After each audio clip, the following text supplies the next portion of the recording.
Helo, Gwen Parrott ydw i, a heddi hoffwn i siarad â chi am enwi cymeriadau. Mae enwi cymeriadau yn rhywbeth pwysig iawn mewn llyfr. Mae pob awdur yn chwilio am yr enwau cywir. A pan eich chi'n dechrau ysgrifennu, un o'r pethau chi'n ei ddarllen, a mae'n ystrydebol mewn ffordd, ac yn amlwg iawn, yw ryw rybydd i chi beidio ag enwi'ch cymeriadau i gyd gyda'r un llythyren, neu gydag enwau rhy debyg. Enghraifft, gwedwch nawr bod chi'n sgwennu stori am Helydd a Hyw,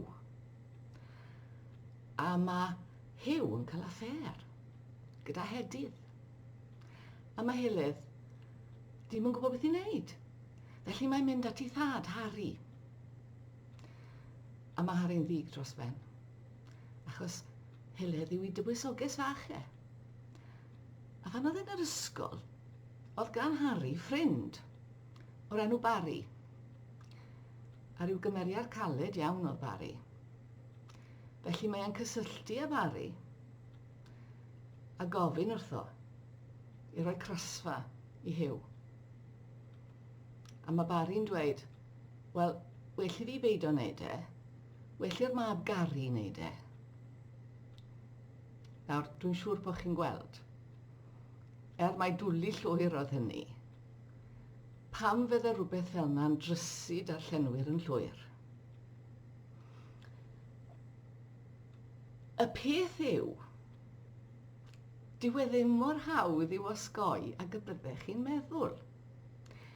Dwi'n gwybod o brofiad, os ydw i'n enwi cymeriad newydd, dwedwch yn Dafydd, pan ddaw i'n bryd i fi enwi cymeriad gwrywaidd arall, fydda i ddim yn gallu meddwl am unrhyw enwau, ond gwedwch Dewi, Dylan a Dyfed.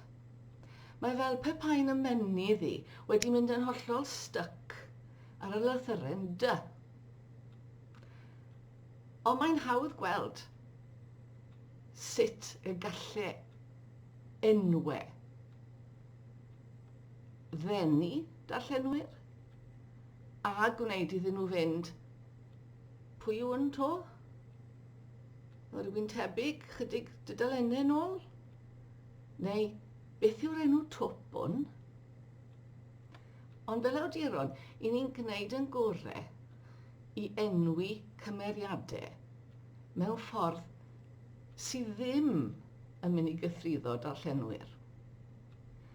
A rhai cyfaddau, i ni'n gwneud hynny i ryw raddau'n reddfol, chi'n bod. Gwedwch nawr bod gyda chi gymeriad, a drws nesaf iddo, mae yna ddynes oedrannus iawn yn byw. Chi'n bod, henfennyw fach gartrefol, yn ei slipers a'i ffedog, a'i gwallt mewn pyrm. Beth ydych chi'n mynd i alw i? Yngredd fi yw i galw i rhywbeth fel Doris, neu Edna, neu Muriel. Enwau sy'n dweud wrtha i bod hi'n rhywun oedrannus. Tysyn ni'n ei galw i'n Tracy, byddech chi'n disgwyl rhywun cwbl wahanol. Nawr, mae oedran yn rhywbeth pwysig iawn wrth enwi cymeriadau. Ac os nad ych chi'n siŵr, fel nad ydw i weithiau, pinnau yw'r enw chi'n meddwl amdano fe, yn addas ar gyfer oedran cymeriad, un o'r pethau cyfleus i wneud yw i fynd i edrych yn y papur newydd. Papur newydd dyddiol cenedlaethol. Ac yn y tudalen y cefn, fe gewch chi beth oedd yn had yn galw'n hatch, match a dispatch, sef genedigaethau, priodasau a marwolaethau. A mae'r tudalenau rheini yn le da iawn i chi weld beth mae rhieni'n galw babanod nawr,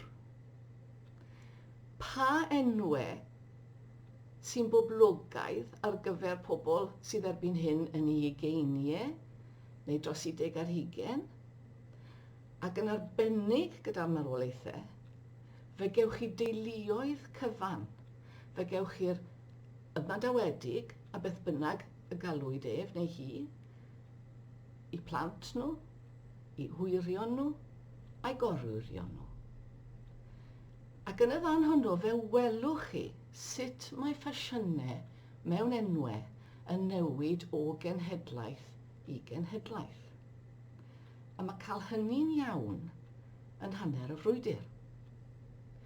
Peth arall sy'n rhaid i chi feddwl amdano yw dosbarth cymdeithasol.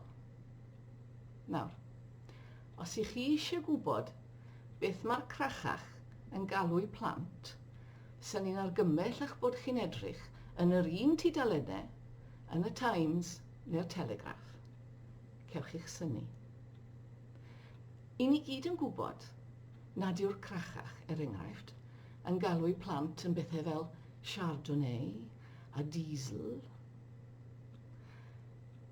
Ond mae yna ffordd mewn llyfr i chi wneud mwy na rhoi enw ar rhywun.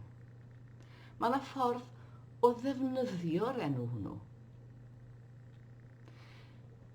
Un o'r rhai gorau dwi wedi weld eriod yw cymeriad Colin Dexter, sef Inspector Morse. Dwi'n siŵr eich bod chi wedi gweld rhaglenni teledu neu wedi darllen llyfrau Inspector Morse. A'r pwynt rhyfedd ynghylch Inspector Morse yw chi'm yn cael gwybod beth oedd ei enw cyntaf e. Ddim hyd nes yn agos at y diwedd. A bob tro mae rhywun yn gofyn wrth Inspector Morse beth yw ei enw cyntaf e, mae'n gwrthod dweud. Dim ond Morse, dim ond Morse. Nawr, dwi ddim yn gwybod a oedd hyn yn rhywbeth y cynlluniodd Colin Dexter o'r cychwyn cyntaf, neu'n rhywbeth a dyfodd. Ond pan ych chi ddim yn cael gwybod enw cyntaf, cymeriad, pan bod y cymeriad hwnnw yn fwriadol yn cuddio'i enw cyntaf rhag pawb, mae'n dweud rhywbeth amdano. Mae'n dweud, mae'n cadw pawb hyd braich. Mae'n cadw pellter rhyngddo. Achos mae gwybod a defnyddio enw cyntaf rhywun yn creu rhyw fath o agosatrwydd, rhyw fath o berthynas. Yn y diwedd, ar ôl i'r darllenwyr protestio, a dweud beth oedd enw cyntaf Morse, cyfaddefodd e yn y diwedd, taw Endeavour oedd ei enw fe. Am fod ei fam e wedi perthyn i'r crynwyr, y Quakers, a dyna'r mathau o enwau o'n nhw'n rhoi.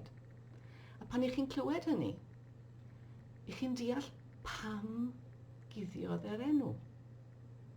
Achos mewn gorsaf heddlu, a phawb yn tynnu coes, byddai fywyd e wedi bod yn annioddefol. A dyna bwynt arall. Gallwch chi ddefnyddio sut mae cymeriad yn teimlo am ei enw. Ydy e'n casau enw?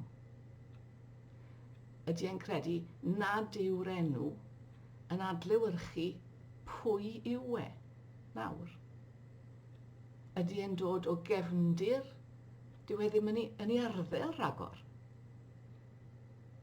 Felly fe welwch chi, mae enwau'n bwysig. A gan yn bod ni gyd fel awduron yn dymuno cadw darllenwyr i ddarllen, mae'n bwysig yn bod ni'n henwi nhw'n gywir. Diolch am wrando.